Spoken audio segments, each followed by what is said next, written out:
안녕하세요. 세상만사 이런저런 별일이 많다지만 저 같은 경우도 있을까 싶어서 이렇게 사연 보내봅니다. 막상 정말 어떤 말부터 시작해야 될지 모르겠네요. 일단 먼저 제 이야기하자면 저는 올해 30대 초반의 남자입니다. 제 나이대의 남자가 그렇듯 저도 정말 진지하게 결혼하고 싶었고 그렇게 결혼 전제로 만나던 여자 있었습니다. 그녀 친구의 소개받아서 만났던 여자였고 그 여자친구와 3년 정도 연애했습니다. 3년의 연애 기간 동안 사귀면서 초반에는 순탄하지만 않았는데 연애하는 동안에 한 번 헤어진 적도 있었습니다. 여친이 저를 만날 때 취준생이었죠. 취업을 정말 하고 싶어 했으나 그때마다 낙방하여 1년 동안의 기간 동안 히스테리가 너무 심하였습니다. 자신이 낙방하여 화가 나는 부분에 대한 것들 저에게 화내고 욕성하며 풀었거든요. 저도 처음에 어느 정도 이해하고 받아줬습니다. 오죽하면 낙방하는 날만 되면 제가 눈치 너무 보고 있던 게 느껴졌는지 여친이 저한테 우리 그냥 잠시 동안 서로 각자의 시간 좀 가져보자며 저랑 어울릴 시간 동안 지금 일에 집중해서 취업부터 해야 할 것 같다며 서로 그렇게 헤어졌었습니다. 그만큼 여친이 성격이 좀 있는 편이었습니다. 그렇게 여친과 헤어진 지 얼마 지나지 않아 여친이 대기업에 취직하게 되었고 취직하자마자 저한테 연락 와서 그동안 자기 때문에 정말 미안했다며 밥 한번 같이 먹고 싶다라는 말에 다시 만나게 되었습니다. 그리고 취직한 이후로 2년의 기간 동안 사실 별 문제 없었습니다. 여전히 여친의 성격적인 부분으로 인해 문제가 좀 있었으나 본인이 취업하면서 자존감을 회복했는지 화가 나면 여전히 성격이 나오긴 했지만 웬만해서는 화를 내지는 않더라고요. 저희의 연애는 20대 후반부터 시작해서 30대로 이어지자 양가 부모님께서도 이제 다 알고 계셨고 슬슬 여친 집에서 결혼할 나이인데 왜 인사 오지 않느냐며 말하셨다고 하더군요. 제가 아직 능력이 부족해서 집을 살 형편이 안 되어 말 못 꺼냈다고 말하니 여친이 저보고 사회초년생 주제에 무슨 집이냐며 다 늙어서 결혼할 거야 라는 말에 저도 납득하고 인사드리러 갔습니다. 그런데 처음 보자마자 장인어른은 자신의 재산은 다 필요가 없다며 무남동녀 외동딸이라 어차피 줄 데가 없으니 결혼할 때 작가로 가지고 있는 아파트가 있는데 거기서 일단 살라고 하시더군요. 장인어른은 대기업 회사원으로서 일하시다 은퇴하시고 고문으로 일하고 계신다고 들었습니다. 재산이 그렇게 막 부자까지 아니더라도 집은 2채 정도 가지고 계신다고 하더군요. 그리고 장모님은 평생을 전업주부로 사셨다고 들었습니다. 사실 저희 집 형편은 아내 집에 비해서 그렇게 넉넉한 편이 아니라서 제가 결혼하는 비용도 겨우 마련할 정도였죠. 집에 손을 벌리거나 그런 기대는 할 수조차 없었거든요. 아버지께서 하시던 일이 잘 안 되셔서 빚만 드셨고 제가 월급 받은 돈으로라도 도와드리려고 하자 이 돈마저 주면 너는 결혼 어떻게 할 거냐며 오히려 부모인 내가 도와주지는 못해도 너 돈만큼은 너가 결혼하는데 쓸 수 있도록 모으라며 말하셨습니다. 그렇게 모은 돈 1억에 아버지가 그래도 결혼한다고 모으신 돈 3천만 원 주셨습니다. 그렇게 저희는 결혼을 하기로 했습니다. 결혼이 생각보다 참 복잡하고 힘들더군요. 아내와 저는 결혼 예식장부터 예물 신혼여행까지 많이 다니며 알아보는 과정 중에 의견 차이로 사소한 다툼이 좀 많았습니다. 순간 결혼식 준비하다가 헤어진다는 커플들이 이해가 되더라고요. 저는 최대한 아껴서 미래를 준비하려는 저와 다르게 한 번뿐인데 최대한 성대하게 하고 싶은 아내 때문에 정말 많이 싸웠습니다. 그래도 어찌어찌 이야기 진행하여 결혼식 전날 자기는 친구들이랑 결혼 전에 밥도 사주고 놀고 오겠다고 말하며 저보고는 총각 파티 하러 가라고 하더군요. 알겠다 하고 갔지만 저희 친구들도 제대로 노는 친구들이 없었기에 그냥 적당히 1차 식사 2차 호프집에서 간단히 술 한잔하고 자정이 되기 전에 집에 들어왔습니다. 그리고 아내에게 전화를 걸어보니 전화를 안 받더군요.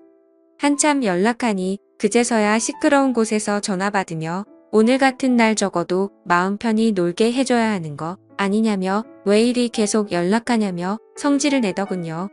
언제 들어갈 거냐는 말에 술이 취한 목소리로 놀 만큼 놀다 갈 거라며 걱정 말하면서 끊더군요. 밤이 늦어질수록 그런 게 신경 쓰이기도 했으나 그 뒤로 연락도 안 받고 결국 저도 포기하고 잠자리에 들었습니다. 다음날 식장에서 아내는 밤새고 온 건지 연신 피곤한 모습으로 있었고 마음속으로는 정신없던 결혼식 마치고 부랴부랴 유럽행 비행기로 올랐습니다. 저희 그 후에도 신혼기간 동안 많이 다퉜습니다. 전날 뭐 하느라 계속 연락 안 되었냐, 어디에 있었냐는 제 질문에 친구들끼리 있는 거 뻔히 알면서 왜 그런 질문하냐고 성질만 내는 아내와 다퉜었죠. 결국 해외까지 와서 이렇게 싸우는 건 아니다 싶어서 그냥 제가 사과했습니다. 화내서 미안한데 어느 남편이 아내가 결혼식 전날 연락도 안 되고 밤에 노는 게 기분 좋겠냐고 화 풀고 좋게 지내자고 했습니다. 남은 기간은 나쁘지 않게 보냈고요. 그렇게 신혼여행 마치고 돌아왔는데 아내가 갑자기 임신이라더군요.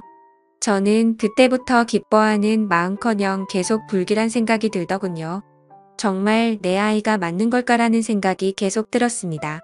계속 찜찜하게 연락이 안 되던 결혼식 전날이 떠올랐지만 아내한테 그런 걸 표현할 수 없었죠. 아내는 임신한 걸 가지고 대단한 유세처럼 저에게 다시 히스테리를 부리며 입덧으로 인해 저를 그냥 노예처럼 부리려고 했고 저는 그런 아내에게 맞춰주면서도 마음속의 불안감 때문에 점점 저도 미쳐버릴 것 같더군요. 결국 이 찜찜한 불안감 때문에 아내의 뒷조사를 하기 시작했습니다. 아내는 자기 자신의 영역에 대해서 철두철미한 스타일입니다. 자기 물건 건드리는 것도 싫어했고 자신의 폰 보는 것도 싫어했기에 항상 폰에 비밀번호가 걸려 있었고 그걸 알아내기 위해 정말 티 안 나게 한 달 넘게 곁눈질로 봐서 알아냈고 아내는 잠기가 밝은 편이라 제가 잠자는 도중에 조금만 움직여도 깨는 편이었습니다. 의심도 많아서 제가 자기를 의심하는 걸 눈치채기라도 해서 만약 제 불안한 생각이 틀렸을 때는 엄청 난리칠게 안 봐도 뻔히 보였던 터라 저는 더욱 조심스러웠지만 다른 것도 아니고 임신에 관해서는 필히 확인해보고 싶었습니다. 그래서 기회를 노리고 있었는데 아내가 주말 점심시간쯤 낮잠을 잔다며 방에 들어갔는데 피곤했는지 휴대폰을 거실 소파에 그대로 놔두고 정신없이 들어가더군요. 그렇게 아내가 잠자는 동안 핸드폰을 열어볼 수 있게 되었습니다. 정말 무슨 첩보 영화 남자 주인공처럼요. 이렇게 열어본 휴대폰 하나하나 카톡에 있는 대화를 보는데 저는 제발 제 불안한 생각이 간절하게 틀리길 바랐었습니다. 카톡 대화 내용을 살펴보니 아내의 전남친과 대화한 내용이 있었고 둘의 대화 내용에는 전남친이 말하길 어제 오랜만에 좋았다고 결혼식은 잘했냐? 며 대화를 나누다가 아내가 갑자기 임신 이야기를 전남친에게 말하자 전남친은 말하길 그거 혹시 내 아이 아니지? 라고 남겨져 있더군요. 아내는 그 말에 몰라? 설령 네 아이가 맞더라도 아이 낳으면 지금 신랑 아이지라며 제 이름을 적어놨더군요. 전남친은 당황했는지 네가 안전하다고 했잖아라는 말에 답변에 안전하겠지. 누구인지 티 안 나잖아. 꽤 스릴 있다며라고 대화를 주고받았습니다.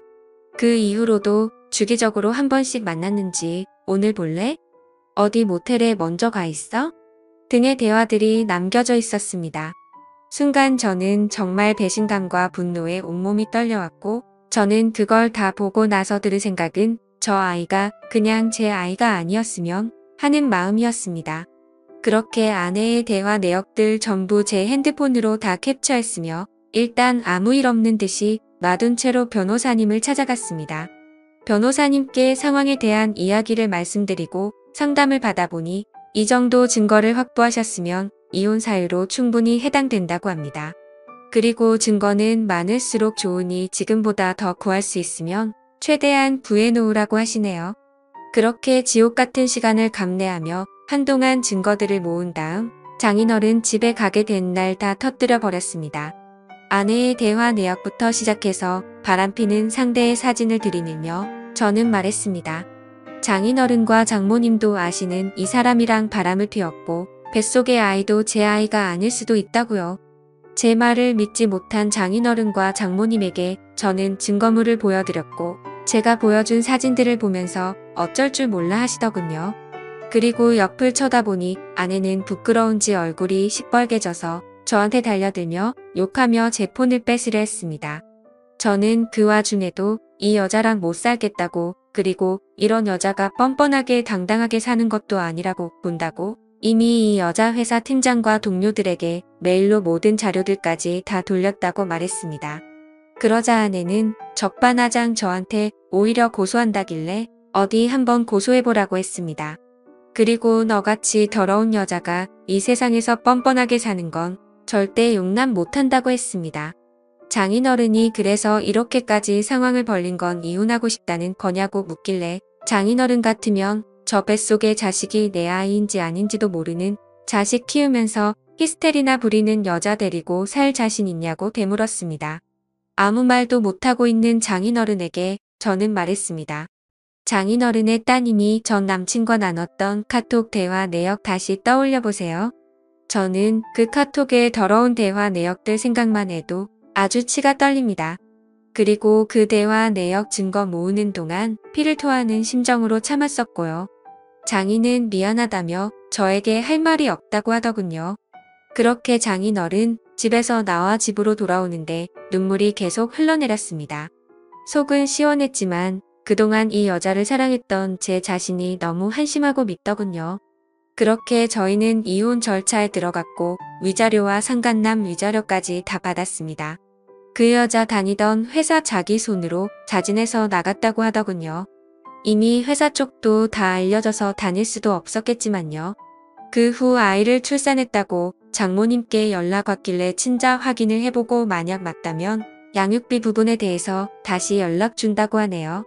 전화 끊는 순간 제 아이였을 거라 생각하고 아내에게 노예처럼 살며 사다 바친 음식들이나 제 생활들이 어렴풋이 떠오르더군요.